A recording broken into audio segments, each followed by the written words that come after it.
Okay, picture this. You're sitting in a crowded room. Maybe it's a bustling coffee shop, a huge university lecture hall, or, one of those high stakes meetings at work. You look around and everyone is laughing, typing away, just completely crushing the social scene. And right then, this little thought creeps into your head. Does everyone else actually have this whole life thing figured out? Or is literally everyone just pretending? You wonder if you're the only one running this chaotic internal monologue while projecting a perfectly composed exterior. Well, welcome to This Explainer.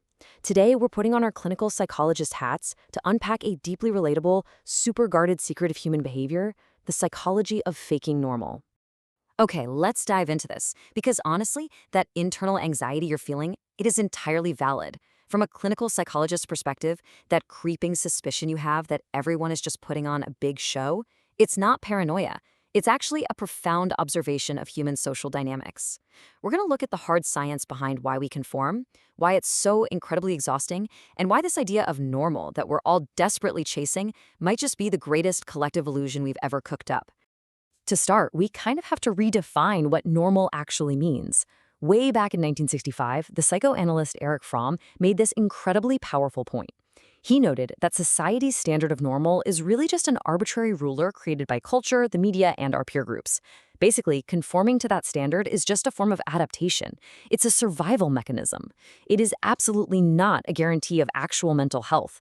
Just because you've successfully adapted to a highly stressful, demanding environment doesn't mean you're actually thriving. It just means you figured out how to play the game. Now, in clinical psychology, we actually have a specific word for this exact behavior. We call it masking.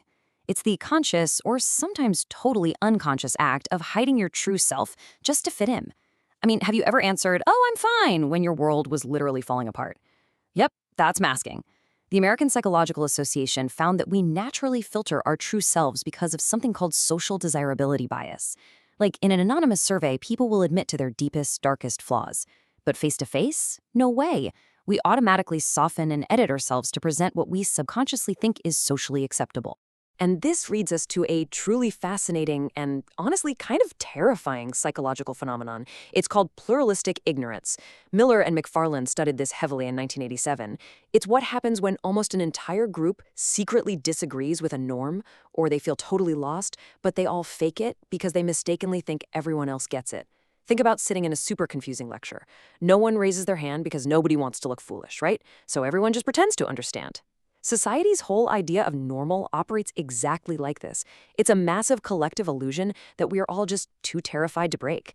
The roots of all this actually go way back in the psychological literature to Carl Jung. He coined the term persona, which is basically your social mask. Now, let me be very clear from a clinical standpoint. Having a persona is not inherently a bad thing. You wear a different mask for your boss than you do for your best friend, and that is a perfectly healthy, evolutionary adaptation for functioning in complex social groups. The clinical issue only pops up when you wear that mask for so long that you literally forget your authentic inner self underneath it. Now, what's really interesting about this next concept is how sociologist Irving Goffman took this step further in 1959. He created a framework called dramaturgy. Goffman brilliantly argued that all human interaction is quite literally a theatrical performance.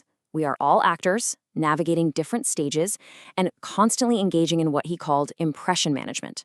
You aren't just living your life, you are actively directing how the rest of the world perceives you. It's wild to think about. Goffman broke this everyday performance down into two distinct areas. First, you have the front stage. Out there, we're polite, we're confident, we're conforming. We hide all our flaws. But then there's the backstage. This is that moment you finally get home, shut the front door, and just collapse on the couch. Backstage, you are exhausted, messy, and totally vulnerable. The big problem so many of us face today is that the sheer emotional labor required to maintain that flawless front stage performance, it eventually catches up to us, and it completely drains our psychological reserves. If you are feeling completely wiped out from maintaining your front stage, you really need to consider Thomas Gilovich's spotlight effect. This comes from a famous Cornell University study in 2000, and the main takeaway is this: your anxiety is lying to you. We constantly walk around feeling like there's a giant spotlight shining directly on our flaws, imagining that people are judging us half the time. But the actual attention we're getting? It's closer to 20%. The vast majority of people are completely ignoring your perceived flaws because, guess what? They are entirely consumed by obsessing over their own masks. So if people aren't really paying that much attention to us, why on earth does it feel so terrifying to just drop the act? Why does the brain literally force us to keep the mask on, even when it is so exhausting? Well, to answer that, we have to pivot away from the social theories for a second and look straight at the hard neurobiology of the human brain. An fMRI study by Naomi Eisenberger at UCLA revealed something absolutely staggering. When humans experience social rejection, the brain activates the exact same neural pathways as when we experience actual physical pain. Dropping the mask and risking social judgment literally hurts our biology. Think about it from an evolutionary standpoint. Back in the day, being rejected by your tribe meant certain death. So today, your brain perceives looking abnormal or getting rejected not just as a little embarrassing, but as a literal life or death threat to your survival. And in our modern era, we've kind of weaponized this evolutionary fear with technology. It's led to something known as the Stanford duck syndrome. This is basically the ultimate modern pathology. Think of a duck on a pond. Above the water, the duck looks like it's gliding along effortlessly and beautifully, but right below the surface, completely out of sight, those little webbed feet are furiously paddling just to stay afloat. That is exactly what we are doing. This duck syndrome is amplified 1,000 times over by the digital world. We are all wearing digital masks now. Research from 2024 notes that 60 to 70% of Gen Z experience distress directly linked to TikTok and constant social comparison. We are literally comparing our messy, exhausting backstage realities to everyone else's highly curated, heavily filtered front stage highlight reels. It fuels massive imposter syndrome, making you feel like an incompetent fraud. And the clinical reality here is stark. The British Medical Journal notes that living this highly curated online existence makes us way more vulnerable to anxiety and depression. So, the crucial point is that chronic masking isn't just a victimless crime against yourself. It carries a severe clinical mental health toll. Recent 2024 studies by Field and their colleagues highlight these precise clinical symptoms. Forced emotional labor leads to profound exhaustion because you're constantly denying your own autonomy. Constantly playing a role can lead to an as-if personality, where you experience actual identity loss. And the high cognitive cost of constantly monitoring your own behavior, it drives chronic stress. You aren't just tired from a long day at work, you are psychologically exhausted from acting. So why do we keep suffering in silence? Researcher Brené Brown sums it up perfectly. She says, shame thrives in secrecy, silence, and judgment. We hide because we feel deeply ashamed of our messy realities. But keeping our struggles a secret only amplifies that profound isolation we feel. We think we're protecting ourselves by hiding, but in reality, we are actively cutting ourselves off from the exact human connection that could heal us.